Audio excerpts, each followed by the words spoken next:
Assalamualaikum warahmatullahi ta'ala wabarakatuh. Nabda hadzal majlis biqiraati umul kitab al-Fatihah.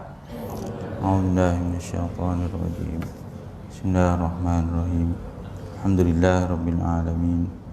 Ar-Rahmanir Rahim. Maliki yaumiddin. Iyyaka na'budu wa iyyaka nasta'in. Ihdinas siratal mustaqim. Siratal ladzina an'amta 'alaihim ghairil maghdubi 'alaihim waladdallin. Alhamdulillahi rabbil alamin. Wassalatu wassalamu ala asyrafil anbiya'i wal mursalin wa ala alihi wa sahbihi ajma'in. Nahmaduhu wa nasta'inuhu wa nastaghfiruh wa na'udzu billahi min syururi anfusina wa min sayyiati a'malina. Man yahdihillahu fala mudilla lahu wa man yudlilhu fala hadiya lahu. Arsalahu bil huda wa dinil haqq liyuzhirahu 'ala ad-dini kullihi walau karihal kafirun. Qala Allah Ta'ala fi kitabihil aziz, ya ayyuhalladzina amanu taqullaha haqqa tuqatih wa la tamutunna illa wa antum muslimun. Shadaqallahul azim. Amma ba'd.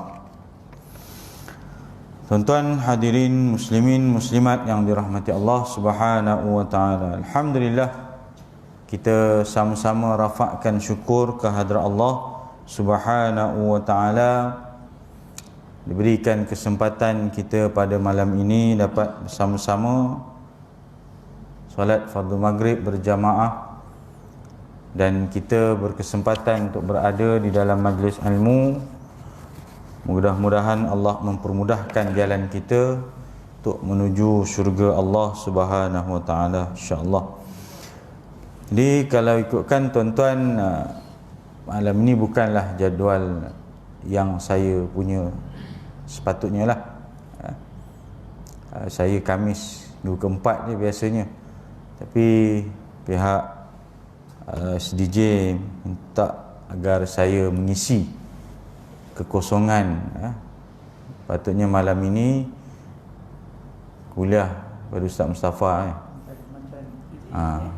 mantan PTA Hilir Perak. Jadi beliau pun dah bertukar, dan maknanya kuliah ni pun tak ada dah lah ya. Tak ada dah. Jadi saya pun sebenarnya berat juga dengan apa ni, kepadatan jadual yang sedia ada lah. Tapi tengok gaya sampai 2-3 kali berhajatnya tu, saya rasa macam berat lah pertimbangannya tu. Jadi ni kira macam mana ni, terus ke macam mana ke?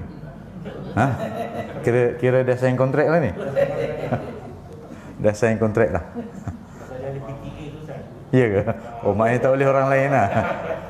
Tak boleh orang lain ambil ya. Tapi yelah, memandangkan saya tengok jarak pun tak adalah jauh sangat, bolehlah dipertimbangkan ya.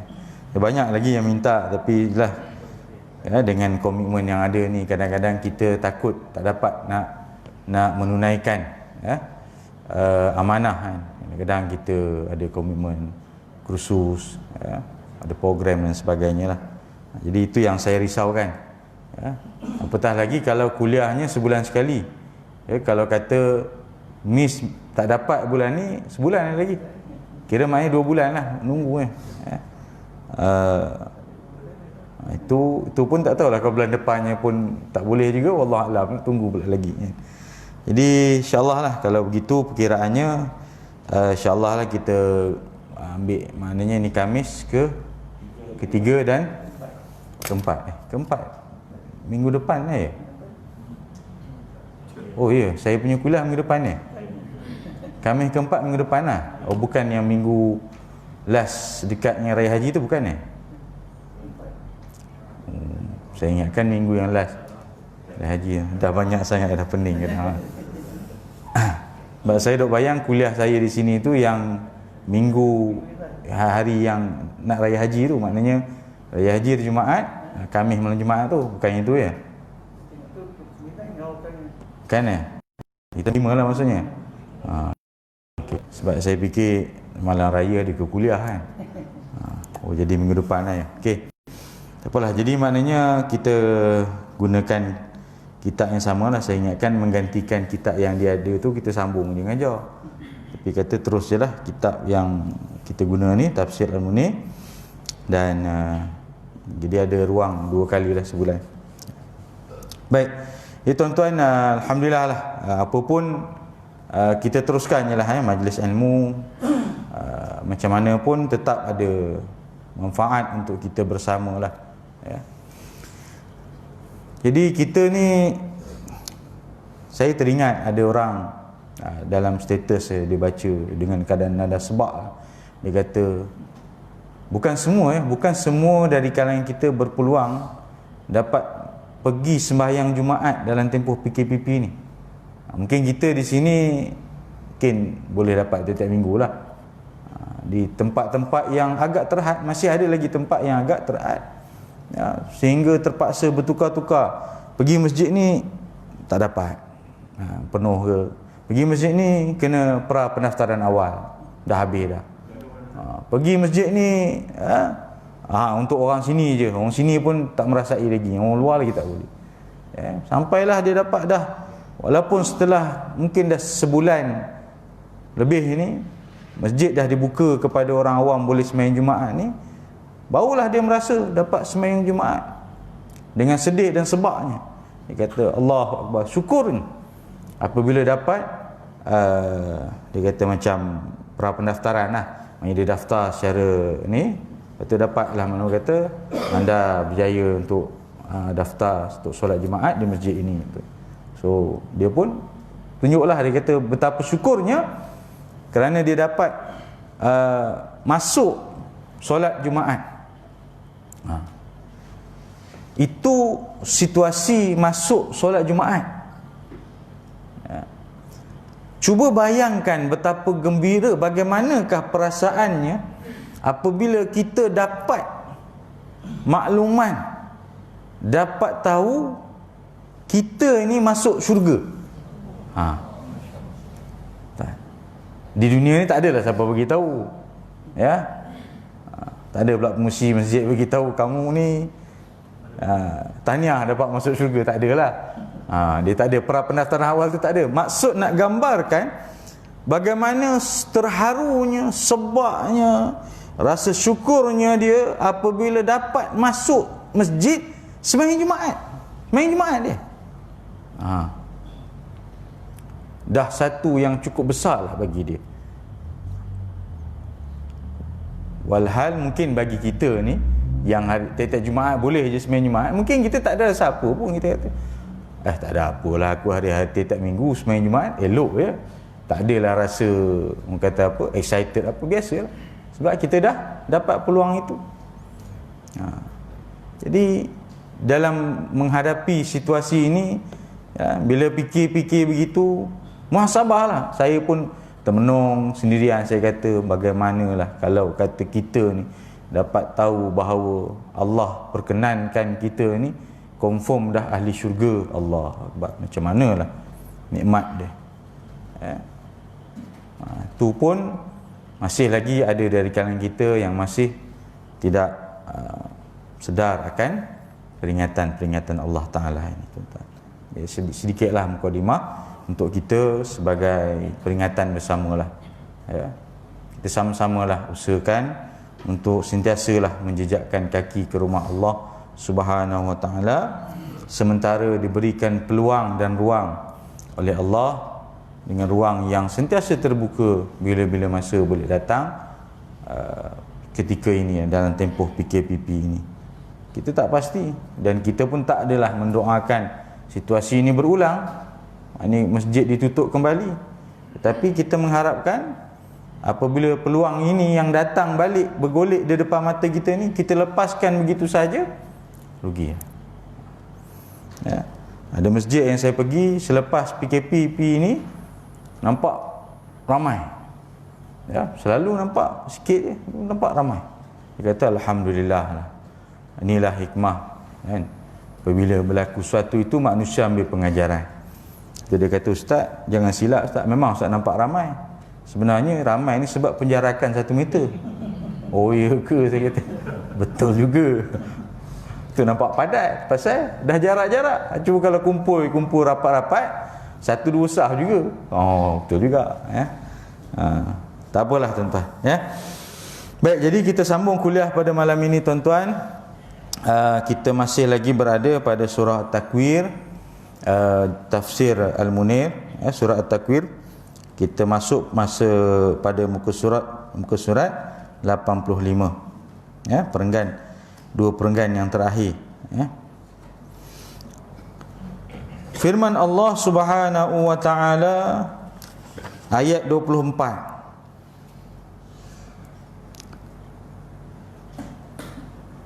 Wa ma huwa 'alal ghaibi bidhanin.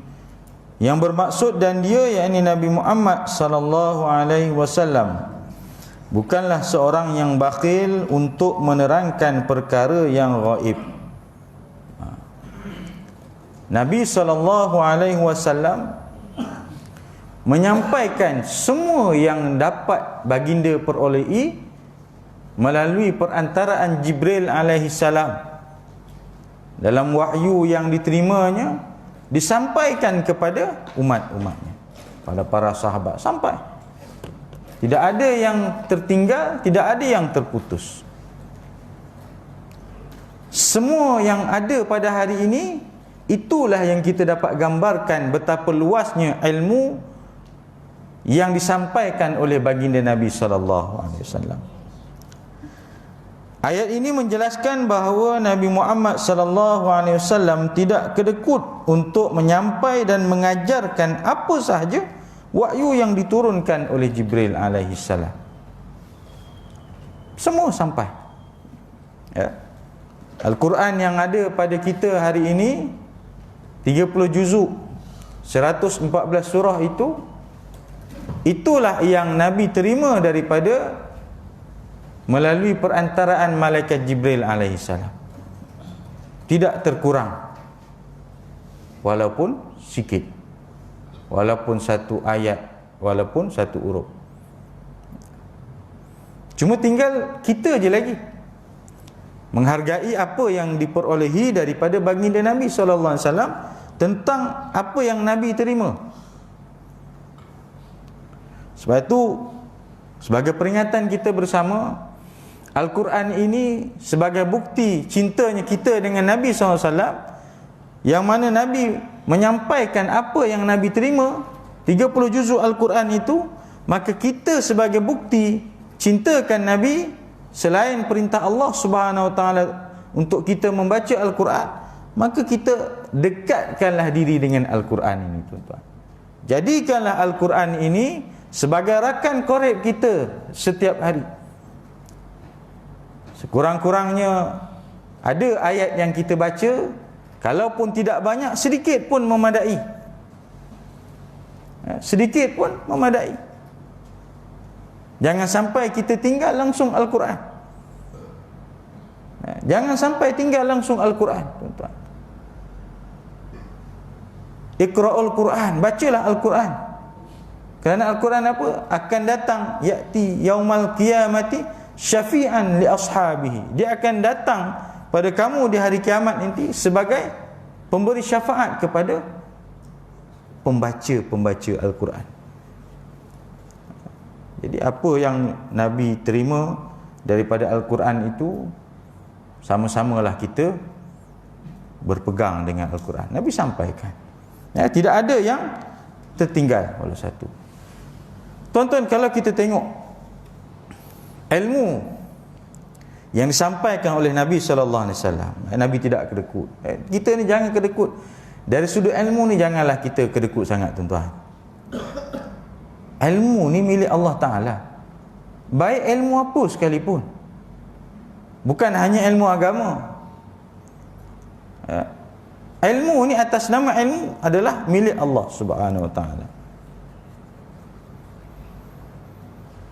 Kita celup jari kita dalam air, angkat, Yang melekat di jari kita basah-basah itulah sekadar ilmu yang kita ada. Manakala air yang ada di lautan luas itulah ilmu Allah Subhanahu Wa Taala. Itu pun yang kita ada, sebenarnya kita pinjam ilmu daripada Allah Subhanahu Wa Taala. Jangan sombong dengan apa yang kita peroleh. Walau kita belajar tinggi mana, walau kita ada banyak sekalipun ilmu yang kita ada, bidang apa sekalipun, janganlah jadi orang yang sombong terhadap ilmu yang kita miliki. Sebab Nabi ajar kita, sampaikan. Maknanya amanah dengan ilmu. Bersifatlah amanah dengan ilmu sebagaimana baginda Nabi SAW amanahnya baginda dengan ilmu, dengan Al-Quran, sampaikan, sampai. Sebab itu dalam bab kita menyampaikan atau menyebarkan ilmu ini, tuan-tuan, sebab ilmu ni satu benda yang cukup berharga dan bernilai, maka adab-adab tu perlulah. Jangan sampai kerana ilmu yang banyak hilang adab-adabnya. Kita pun boleh tengok di hadapan mata kita, macam-macam lah jenis manusia. Yang jenis ada ilmu tapi tidak ada adab dan akhlaknya. Ada ilmu, hilang kepribadian mulianya. Ada ilmu, tinggi egonya. Itu kita risau. Muhasabah begitulah. Sebab kita sama-sama, walaupun saya menyampaikan, dalam masa yang sama saya juga menuntut ilmu. Kita juga belajar. Walaupun tuan-tuan mendengar apa yang saya sampaikan, kita juga setiap hari menuntut ilmu daripada apa yang ada di sekeliling kita. Macam-macam ilmu. Saya baru ni jadi panel untuk temuduga imam kan. Bukan temuduga, penilaian, sesi penilaian temuduga. Ada dari kalangan masjid tu, masjid India lah. Masjid India. Dia dalam dia punya ni, antara yang nak disebutnya, suruh baca selain baca Fatihah, apa tahiyat semua tu, ada kunut. Jadi kita tahu masjid India dia tak baca kan. Tak baca. Ini nak cerita ilmu ni.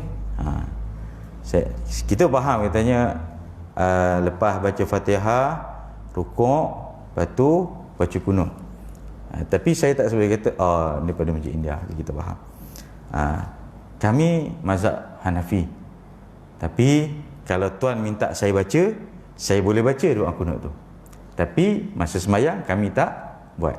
Tapi kalau saya tahu doa kunut, kalau tuan minta saya baca, saya boleh baca doa kunut. Nampak?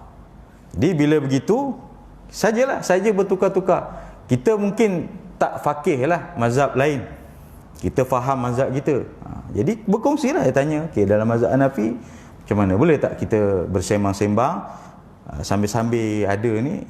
Saya pun nak tahulah, sekadar untuk tahu ilmu bagaimana sembahyang mazhab Hanafi. Dia ceritalah satu-satu. Rukun, macam mana rukun sembahyang kami, rukun sembahyang kami ada 13. Rukun sembahyang mazhab Hanafi macam mana pula, dia ceritalah. Tak adalah panjang lebar lah, secara ringkas lah. Saya kata bagus, alhamdulillah. Saya kata kita macam mana pun tetap masih lagi dalam ahli sunnah wal jamaah, walaupun mazhab yang berbeza. Yang penting kita tahu dan memahami. Memahami. So, kalau kata kita berada di tempat dia, kita raikan mazhab dia. Kita pergi sembahyang di tempat masjid dia. Tuan-tuan pergi pernah sembahyang masjid dia? Pernah? Kita raih.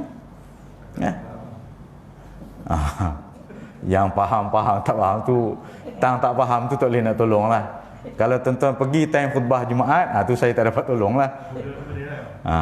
Ini kalau pergi time sembahyang lah, time sembahyang. Dan kalau dia pula sembahyang di tempat kita, yang kita semua sama-sama Syafi'i, dia raikanlah kita, ikut apa yang kita buat. Selesai masalah. Apabila dengan ilmu yang ada, kita saling memahami dengan syarat fahamlah. Jangan tak faham kita hentam. Apalah kamu ni, kau duduk kat Malaysia, kau ikutlah apa yang Malaysia. Sebab dia berada dalam komuniti dia. Sekadar faham jadilah. Jadi masalah bila kita tak faham, lepas tu kita balah sampai hari ni tak selesai. Bab bid'ah, bab tahlil tak selesai lagi, saya kata. Tak habis lagi ke bab ni, ya Allah, saya kata.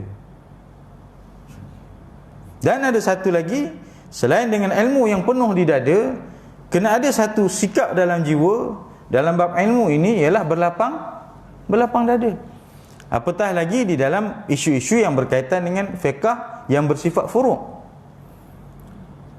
Fiqh yang bersifat furu'. Selagi ia bersifat furu', maka kita berlapang dada.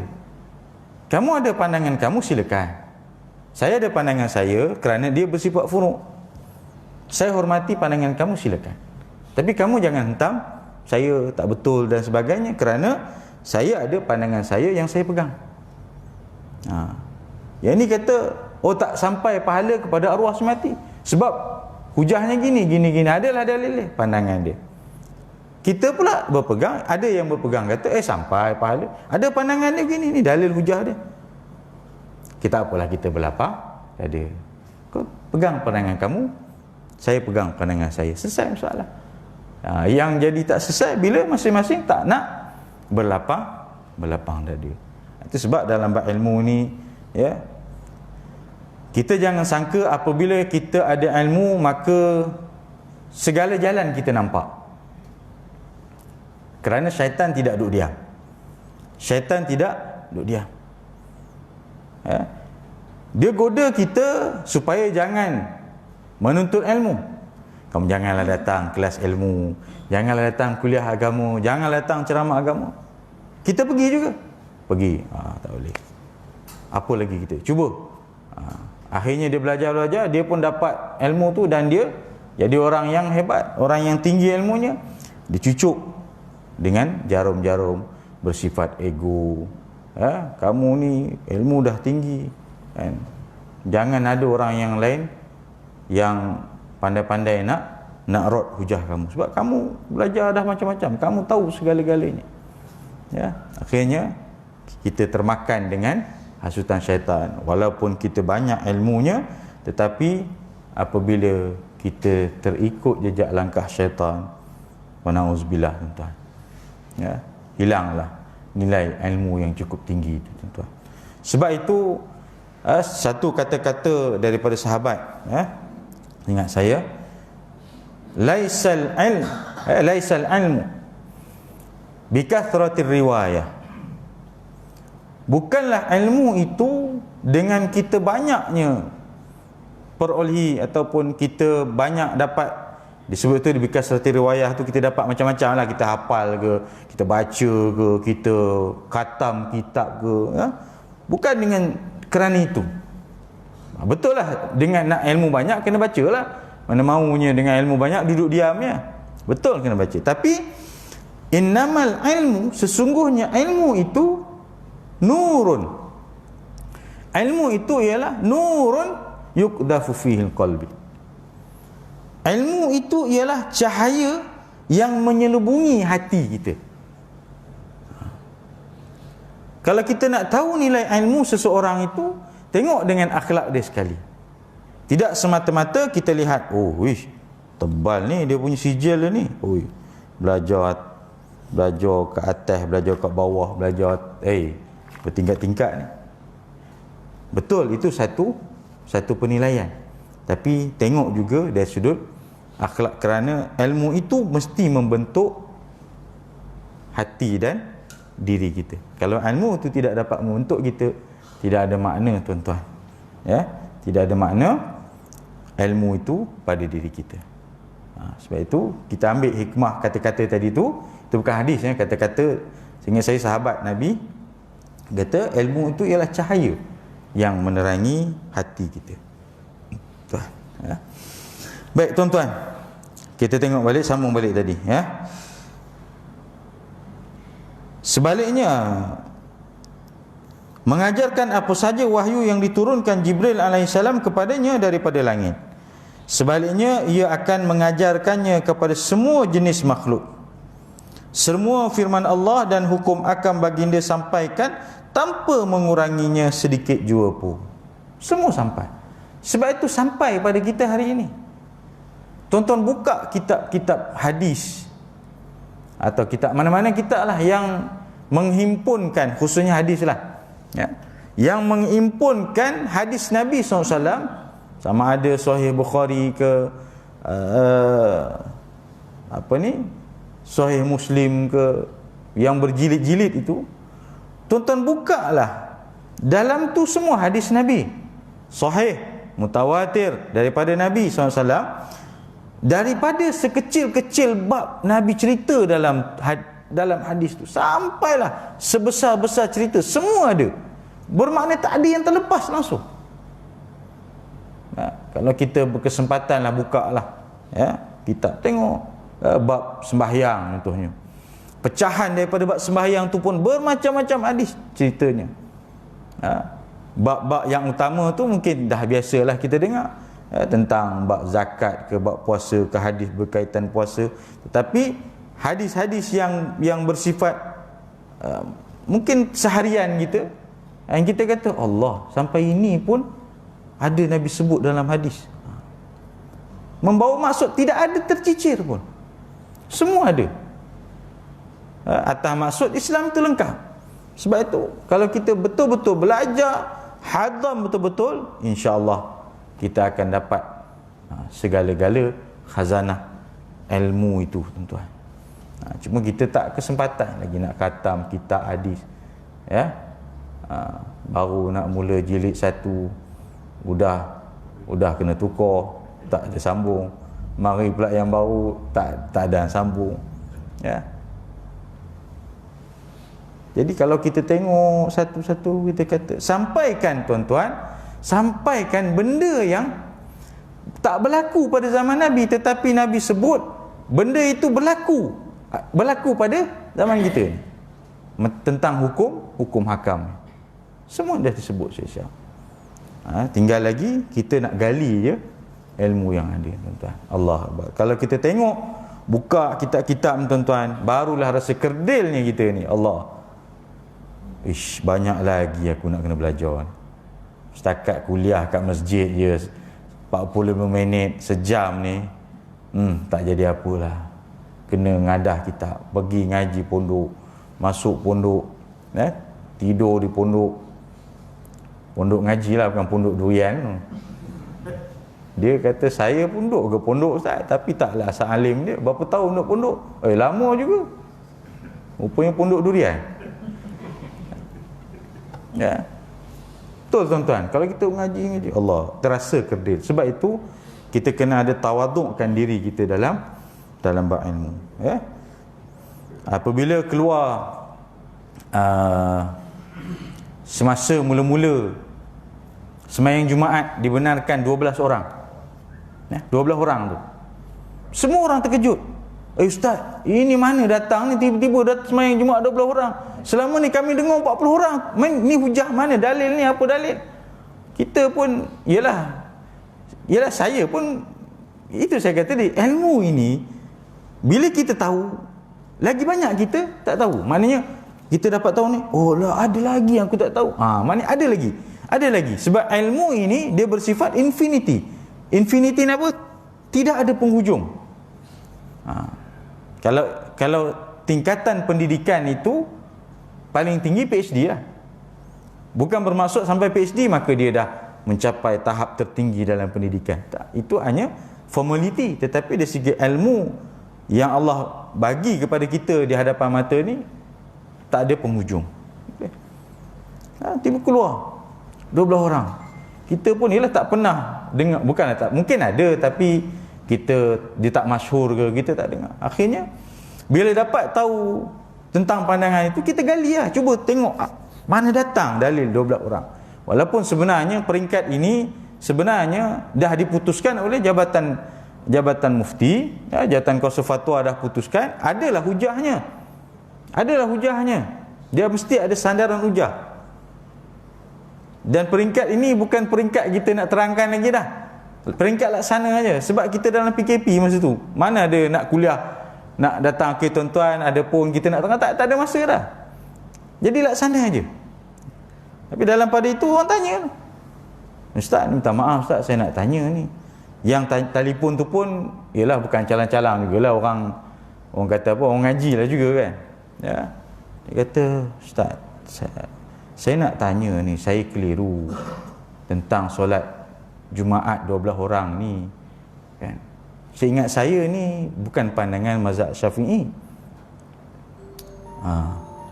Jadi kalau sembahyang Jumaatnya kita tak guna mazhab Syafi'i, jadi bermakna bagaimana wuduknya kita takkan guna wuduk Syafi'i. Kalau orang tanya macam tu, tuan-tuan nak jawab apa? Dia tahu kita ni kan PTA, dia tanya aja. Soal lah, takkan tak tahu kok, hang duduk situ takkan hang tak tahu kan. Ya, tuan-tuan, kita jangan malu untuk bercakap tak tahu. Ya, khutbah Jumaat saya ingat 2 minggu sudah ke 2 atau 3 minggu sudah cerita pasal inilah amanah ilmu ni tadi. Jangan malu untuk kita berkata tak tahu kalau kita memang tak tahu. Jangan kita sampai memandai-mandai kan. Dia kata, mana datang dalil ni Ustaz? Saya kata ada. Kebetulan memang saya dapatlah hujah tu, dalil tu, kenapa tu. Dia kata saya lapik lah juga kata-kata, sebab kita bercakap dengan orang ilmu, orang mengaji ni, kita hormat dia. Walaupun kita kata apa, boleh je kita nak kata kamu patuh je sudahlah, jangan banyak tanya. Boleh je nak cakap kan. Nak matikan hujah tu macam tu kita cakap.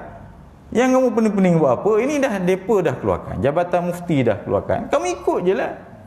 Tapi kita lapik lah, kita kata macam ni lah Ustaz.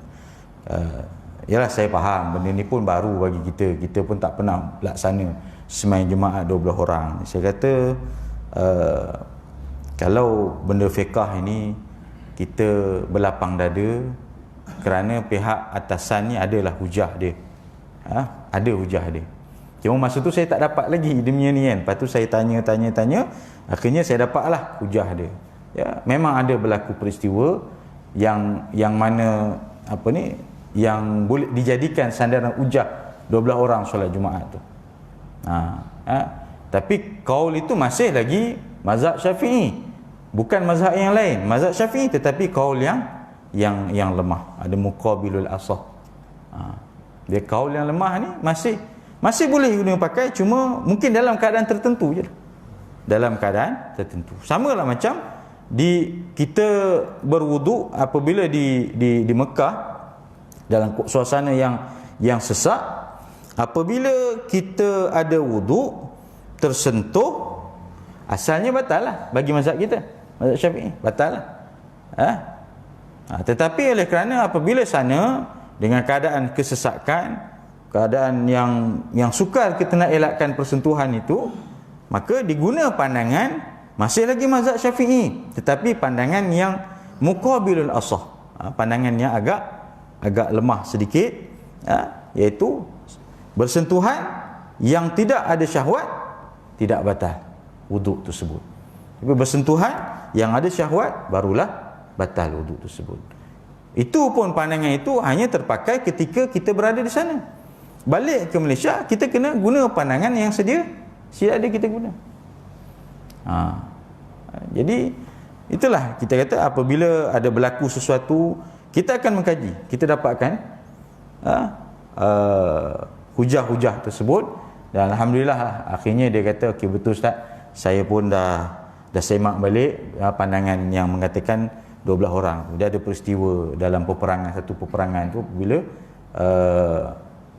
sebahagian daripada sahabat yang sembahyang tu larikan diri kerana ada situasi perang ketika itu, sehinggalah tinggal beberapa orang sahaja.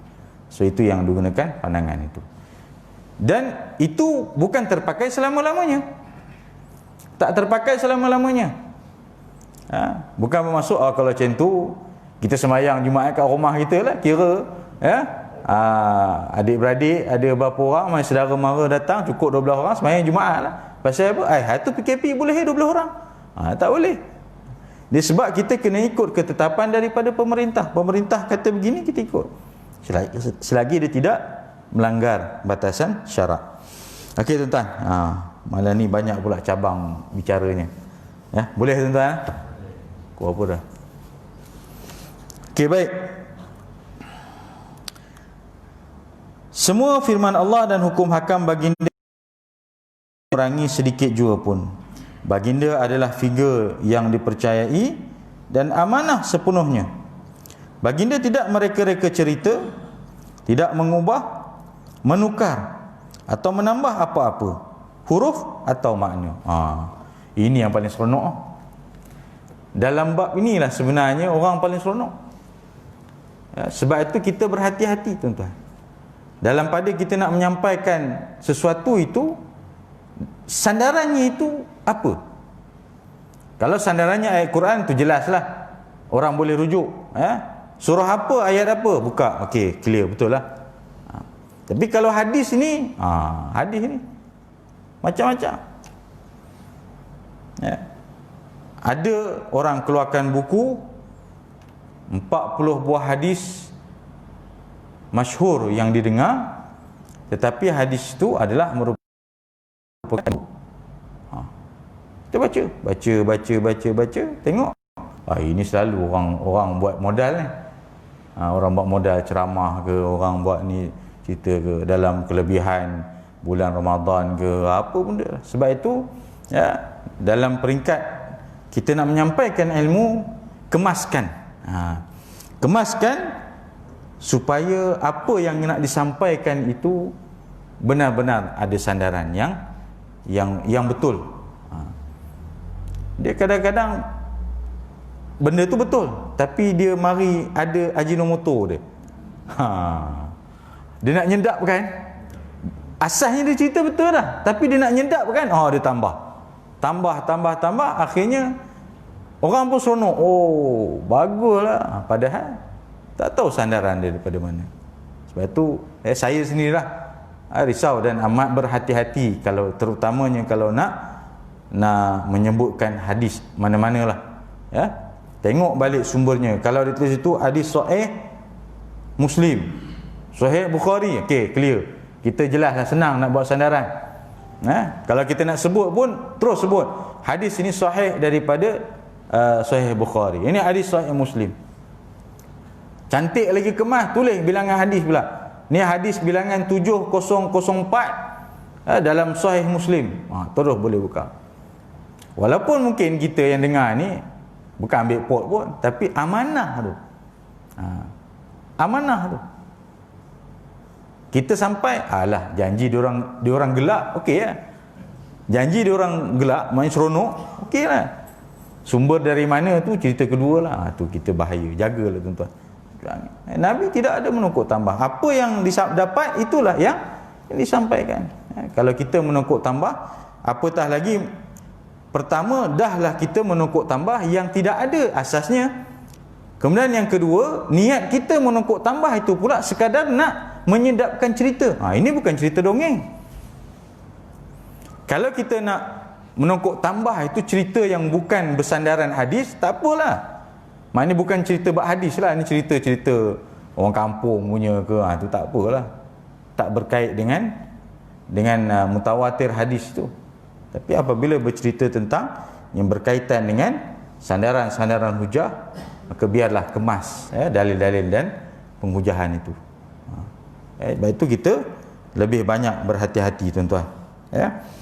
Tidak ada mengubah, menukar, menambah apa-apa.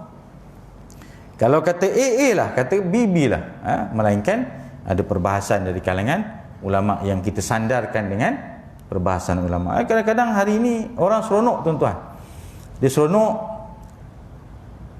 apabila dapat merujuk dengan Syekh Google. Seronok tuan-tuan. Apa yang tak ada kat situ? Semua ada. Semua ada. Dia nak kata tajuk akidah ke, tajuk fiqah ke, dia Google je. Bila dia dapat, dia pegang tu. Ini aku Google ni, aku tengok tajuk betul. Sebab itu bukan semua maklumat itu adalah bersifat ilmu. Semua maklumat belum tentu bersifat ilmu. Sebab itu perlu ditapis. Kalau kata ada sandarannya, barulah dia akan jadi bersifat ilmu. Tapi kalau maklumat yang kita dapat itu adalah bersifat bukan ada sandaran, kan? Picisan, maknanya dengar-dengar kat mana-mana kita dengar. Bila kita rujuk balik, ada sandaran tak? Ada tak link dia? Kau dapat ni daripada mana? Berita ni daripada mana? Ada link, sumber dia tak? Okey, ni link dia. Tengok siapa yang buat berita ni. Allah, ni ke? Ini memang lidah bercabang punya ni. Orang kata apa? Memang tak boleh percayalah. Walaupun linknya betul, tetapi yang menyampaikan maklumat itu bukan daripada orang yang dipercayai pun tidak dikira lagi maklumat yang bermanfaat. Jadi sebab itu hati-hatilah. Termasuklah dalam bab hadis-hadis ni. Sekarang ini dah dibangunkan berbagai-bagai perisian untuk membuat semakan status hadis. Jadi kita cubalah manfaatkan. Kita nak semak status hadis ni, kita bukanlah orang yang pakar dalam bidang hadis. Kita mungkin tahu benda-benda yang asas saja. So dengan ada kemudahan ni, bolehlah kita memperkemaskan ilmu-ilmu yang kita nak cari, terutamanya dalam media sosial ni. Hati-hati tuan. Dia seronok. Baik, seterusnya firman Allah Subhanahu wa taala ayat 25, wa ma huwa biqauli syaitanir rajim, dan Al-Quran itu bukan perkataan syaitan yang terkutuk. Ayat ini menjelaskan betapa Al-Quran itu bukannya percakapan syaitan yang mencuri-curi maklumat dari langit yang tinggi, kemudian ia direjam dengan ketulan api yang menyala. Al-Quran bukan juga syair atau jampi mentera sebagaimana yang dituduh oleh orang-orang Quraisy Mekah. Perkara ini dinyatakan oleh firman Allah Subhanahu wa taala, dan Al-Quran itu bukanlah dibawa turun oleh syaitan-syaitan. Bahkan tidaklah patut mereka membawa turun Al-Quran, dan mereka pun tidak berupaya. Sesungguhnya mereka memang tersisih jauh untuk dapat mendengar Al-Quran itu. Sebab itu golongan-golongan jin, mereka ini berlawanan dengan Al-Quran. Maknanya tak boleh dengan Al-Quran ni. Al-Quran ini adalah merupakan kalamullah. Merupakan kalamullah. Jadi sebab itu Al-Quran ini tinggi nilainya. Siapa-siapa yang dirasuk dan sebagainya, Al-Quran lah dia punya ubat dia. Al-Quran. Tapi tengok juga dia punya level yang ada dalam tu. Kalau level jenis general punya, kita baca pun diikut je balik. Kita baca ayat kursi, diikut je balik kursi tu. Wah, dahsyat ni. Kita baca qul huwallah pun diikut balik qul huwallah. Tengok jugalah. Baik. Firman Allah Subhanahu wa taala yang berikutnya, ayat yang ke-26, in huwa fa aina tadhhabun, maka kemanakah pula kamu mahu pergi? Ayat ini bermaksud, apakah jalan yang kamu akan pilih lebih terang dan lebih baik dari jalan yang aku jelaskan kepada kamu? Al-Quran ini itulah jalan kita. Kita akan sesat apabila hilang panduan. Kalau perumpamaan di dunia, kita nak pergi suatu lokasi, kita guna Waze. Bukan Waze mangan semua tu. Waze, W-A-Z-E, Waze. Dia kerana ikut sebiji, itu pun sebab Waze ni ciptaan manusia kan, adalah kekurangannya. Tu pun ada orang yang sesat juga. Di mana hala tuju, dia bawa sampai ke dalam hutan apa semua. Akhirnya dia kata, apa benda Waze ni? Dia kata, aku nak bawa ke tempat ni, ke dalam hutan, pergi ya. Itu dalam bentuk pedoman yang kita kata bersifat duniawi lah.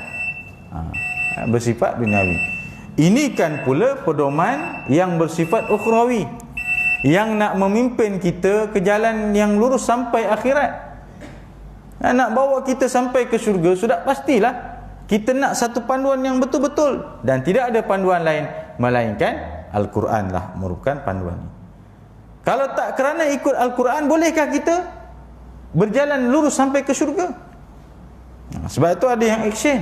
Dia kata, dosa saya, biarlah saya jawab dengan Tuhan. Dahsyat lah, macam Tuhan tu macam dia punya ketua jabatan. Itu kuburan lain tu dah biasa sangat dengar. Ya. Apabila menteri dalam jabatan Perdana Menteri, Haiwan Agama kata, saya memberikan kuasa sepenuhnya kepada penguatkuasa untuk mengambil tindakan kepada mana-mana salah laku yang berkaitan dengan transgender dan sebagainya lah. Ya. Macam-macam lah orang melatah. Dia kata, dosa dia, biarlah yang kau nak kacau pasal apa. Kan? Dia ada buat dosa, biar. Nanti ke akhirat dia jawablah sendiri. Yang kita susah-susah nak buat apa? Sedangkan kita ada panduan. Hidup tidak ada pedoman, hidup tidak ada panduan, mana arah kita? Ya. Kita pun dah dididik dengan ada panduan kita. Kamu dah besar nak jadi apa? Entah, tak ada jadi apa pun, tak tahu nak jadi apa. Tak ada apa pedoman. Ya. Kamu nak belajar sekolah kat mana nanti? Saya nak belajar ambil aliran sains. Ada dia punya laluan dia. Ya. Begitulah juga kita, kehidupan kita sampai ke akhirat. Di mana syurga? Bila sampai ke situ, Allah dah bagi dah pedomannya. Kamu nak guna panduan ke syurga, Al-Quran. Mana kamu boleh pergi melainkan dengan ada panduan Al-Quran. Ada. Ya? Ada orang dia cakap, Ustaz suruh orang pergi syurga ni. Ustaz tahu dah alamat pergi syurga tu apa? Oh tuan-tuan, ayat sekarang jangan main-main tuan-tuan. Bukan power, bengong namanya tu. Ya? Super lah kita cakap tuan. Kita kena ingat bahawa syurga isteri itu di bawah tapak kaki suami. Dalam kursus kahwin lah kita sebut. Orang nak kahwin ni kan. Habis tu Ustaz, neraka dia dekat mana Ustaz? Dia kata, kamu ni agak-agak lah. Saya kata, kamu nak tahu neraka kat mana? Kamu dia jenis pusing, kita pun pusing juga. Kamu nak tahu tak neraka kat mana? Tak saja je gurau tak. Ni neraka kat bawah tapak kaki aku ni, kamu nak? Ya. Baik. Di manakah hilangnya pemikiran kamu sehingga kamu membohongi Al-Quran, sedangkan cukup banyak keterangan serta dalil kebenaran tentang datangnya daripada Allah Subhanahu Wa Taala. Jadi ini orang kafir Quraisy tuduh-tuduh, dia kata Quran ni syair je. Sebab itu Al-Quran ni bahasa dia indah-indah. Ya, ini bukan kalamullah, ini syair. Ini bukan kalamullah, ini daripada syaitan. Bisikan syaitan. Ya, sebab itu Allah tegaskan, Al-Quran ini bukannya daripada syaitan, tetapi daripada Allah Subhanahu Wa Taala.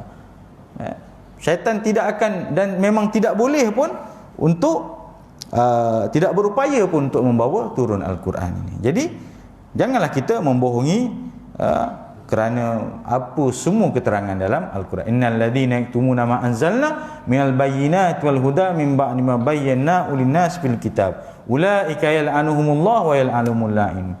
Orang-orang yang menyembunyikan apa yang aku turunkan selepas datang keterangan dan petunjuk, ulaika yal'anuhumullah wa yal'anumul la'in, mereka dilaknat oleh Allah Subhanahu Wa Taala. Jadi jangan kita sembunyikan kebenaran yang datang daripada Allah Subhanahu Wa Taala. Itulah bahagian daripada apa yang kita boleh ambil daripada pengajian malam ini, tuan-tuan. Allah alam, saya rasa cukup sekadar itu. Mudah-mudahan ada manfaat untuk pengajian kita. Jadi kita sambung minggu depan ya.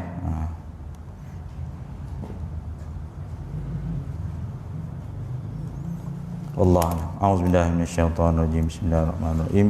Allahumma ja'al jam'ana hadza jam'an marhuma wa tafarruqna min ba'dihi tafarruqan ma'suma. Allahumma nawwir qulubana bi nuri hidayatika kama nawtal arda bi nuri syamsika abadan abada bi rahmatika ya arhamar rahimin. Rabbana atina fid dunya hasanah wa fil akhirati hasanah qina adzabannar. Sallallahu alaihi wasallam Muhammad wa ala alihi washabihi ajmain. Alhamdulillahil alamin. Tangguh tasbih kafarah dan salatul asr. Subhanakallahumma wa bihamdika asyhadu an la ilaha illa anta astaghfiruka wa atubu ilaik. Bismillahirrahmanirrahim. Al-asr insana lafi khusr ila alladhina amanu wa 'amilus shalihat tawasaw bil haqq tawasaw bis sabr. Sadaqallahul azim. Assalamualaikum warahmatullahi taala wabarakatuh.